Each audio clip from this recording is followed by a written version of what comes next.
over 2 months after giving Andrew Luck the biggest contract in NFL history, Colts owner Jim Irsay says he's still concerned about the team being able to protect Andrew Luck. So the Eagle game was concerning, and until we prove otherwise, we're going to be tested every play. We protect Andrew, good things are going to happen. Stephen A., do you feel like Irsay's making excuses for his quarterback? Well, you know, here's how I look at it. When we think about Irsay, I don't think it's excuses. I think it's reality. When you look at him, let's call it let's call it like we see it. Andrew Luck has been on suicide watch, for crying out loud, for the first 3 years of his career. Had a lacerated kidney, had an abdominal strain or tear last year. He missed about 9 games, missed the last 7 games. We know what he's been through and what have you. But when you look at Andrew Luck, let's be clear about something here. 55 games, his last 55 games, he's thrown 55 interceptions, okay? And he's lost 14 of 32 fumbles. That's 69 turnovers in 55 games. So guess what? He could sit up there and you look at it and you can say, hey, the offensive line, you can make any excuse all you want to. I know how Max feels about Andrew Luck. We know, I believe he's a bad boy. I think he was worthy of being the #1 overall pick, but let me be clear. There's no excuses to lean on. Andrew Luck has to get it done. And unlike some people I know, I'm not that convinced that this year is going to be that year. He's going to win the MVP this year. Really? Oh, yep. stop. Say that again? Pump the presses. Yep. Slow down. Andrew Luck is going to be the NFL MVP. He's already performed at MVP levels when he led the league in touchdowns 2 years ago, or have we already forgotten? Remember, Peyton was on pace, got hurt, because that's what happens to old quarterbacks, and Andrew led in total touchdowns with 40 over Peyton Manning's 39, just like Cam led last year with 45 over Tom Brady's 39. The older guys going down, it's the young bucks. I mean, we already may be in the Cam Newton, Andrew Luck era, which is, you know, it was just a matter of time. Irsay is not making excuses here any more than the weatherman is making excuses for the sun if he says it's going to be cloudy. I mean, the fact of the matter is, as Adam Schefter and Chris Mortensen pointed out in a very good article last year, that the Colts have not invested anything in their offensive line. In a salary cap league where everyone gets the draft picks, everyone has the same money. Drafted Ryan Kelly, first round pick. Okay, this year, until this year, they had never used anything. The most they've done was a second-round draft pick on an offensive lineman. They were 30th out of 32 teams in what they spent on the offensive line in terms of money. So they're not devoting their resources there. This year, 2 of their top 3 picks were O-linemen. They don't usually come in. It's really more of a skills position than people realize. They don't come in and make an impact off the bat. It takes a season or two. Andrew Luck took over a 2-14 team, went 11-5, 11-5, 11-5, and led the league in touchdowns. And then last year gets hurt. They go 8-8 and miss the playoffs for the first time in his career. 8-8, no playoffs when Andrew Luck is hurt. I know they weren't great when he was in. He wasn't having a great season anyway. He has no offensive line.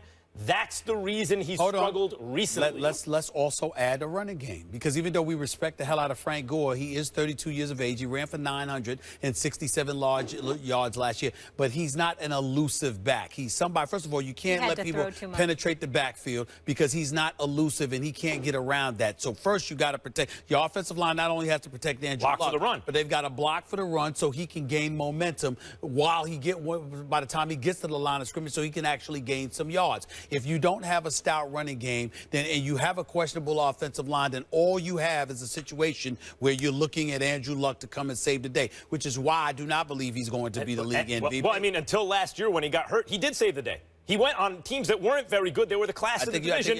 11 wins every year. The year before last, because yeah, 3 consecutive years, 11-5, and a playoff berth. 3 consecutive years, and he's the whole offense. Listen. Jim Fassel said last year, okay, Andrew Luck is going to be the greatest quarterback of all time. When he was still in college, other credible people were looking at him saying, that guy is going to be the greatest quarterback ever. And what you notice is the closer people get to him, the more high their opinion of him becomes. That also tells me something. When people, the closer they get, real football people going, that guy. I asked Aaron Rodgers before last season started, Who do you think takes over from you as the best quarterback in football? He said Andrew Luck. Well, he could say Turned that, out to be Cam Newton, but that's going to be the debate from now on. That means he was wrong, which means he had the potential to be wrong again. Let's also not forget the fact that you have to depend on Grigson, okay, and Pagano getting along and being in concert with one another to give Andrew Luck the weapons that are necessary. We can't ignore that either. So, again, they're on the come up. If their offensive line becomes stout, you've got the potential to be right. But until then, the jury is still out, my brother. We don't know this, not to mention the fact that Andrew Luck has been turnover prone. I just set up this and you gave me a whole bunch of wishful thinking. You know I keep bringing up Kings of Comedy, Cedric the Entertainer. We wish, as opposed to we hope. We don't know. But in the end, what it comes down to is 69 turnovers in 55 games. And I'm not knocking Andrew Luck, because I believe in him.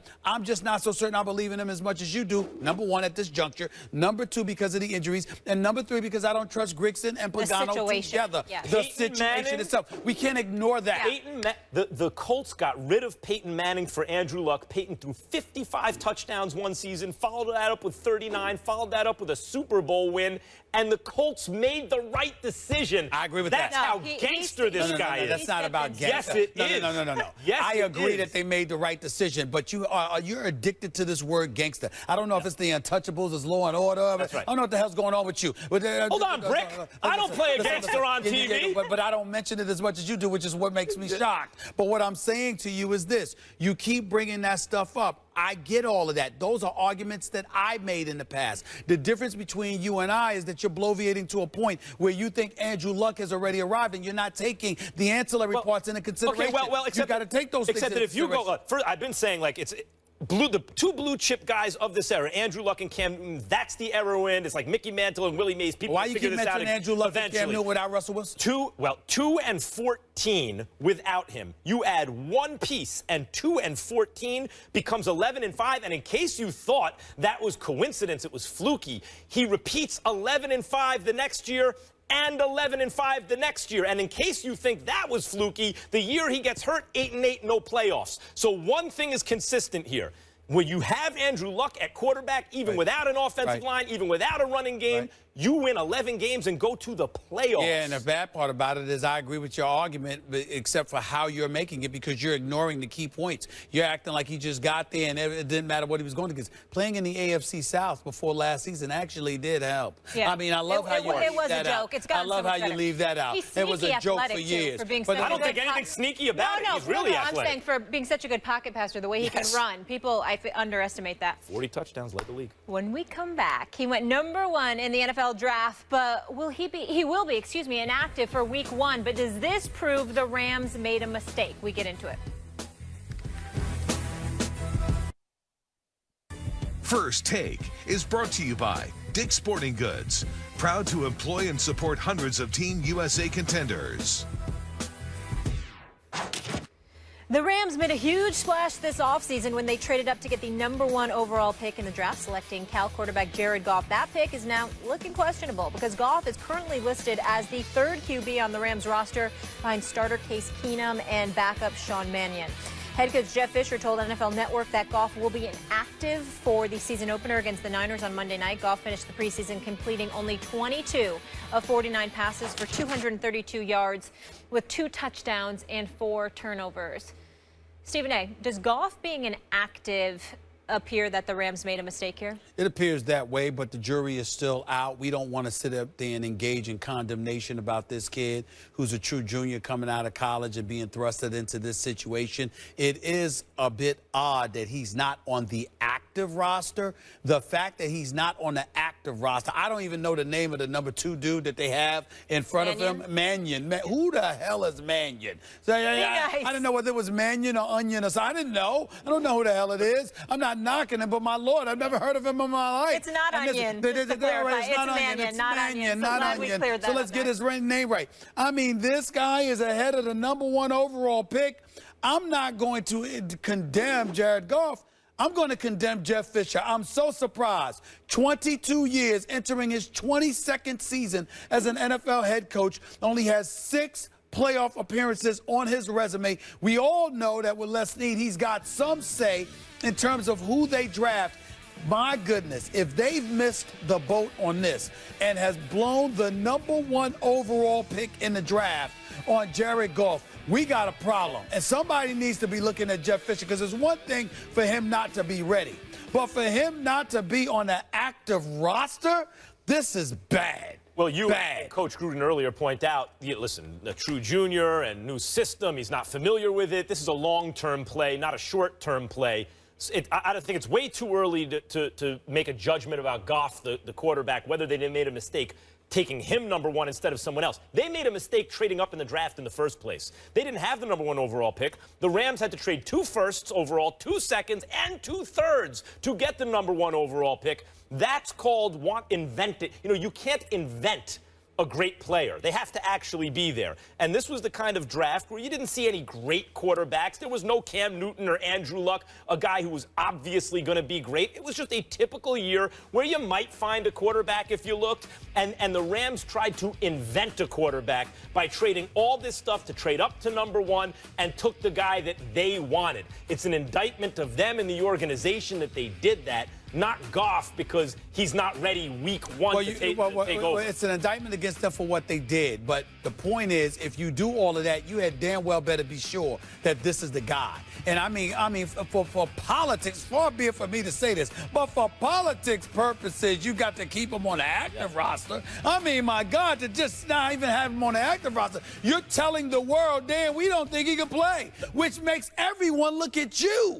And Jeff Fisher, I mean, think about, do you have any idea how idiotic you have to be to sit up there and draft a quarterback #1 overall and then turn around and tell the world he ain't even active? You know how bad that is? Worse than that. It's worse than that, because the same 2 guys, take away Foles, Mannion and Case Keenum, were on the roster when they made the trade up. So it's even worse than that, Stephen A., because they're there going, the 2 guys we have on the roster are so bad, we need to trade 2 firsts, 2 seconds, and 2 thirds to find our quarterback. Then you draft that guy because the other guys are so bad, but they're better than he is right now. So the optics are terrible. You can for talk the about Rams. I mean, listen, everything about Jeff Fisher seems terrible right now. I mean, the city of Los Angeles really need to look at this brother and just ask themselves, I mean, are we really moving it up? We're happy y'all are back, but did he need to come? I mean, it's a legitimate question right now. 6 playoff appearances entering his 22nd season, and this man still got a job, and then on top of it all, drafted dudes #1 overall, and they ain't even on the active roster. And Only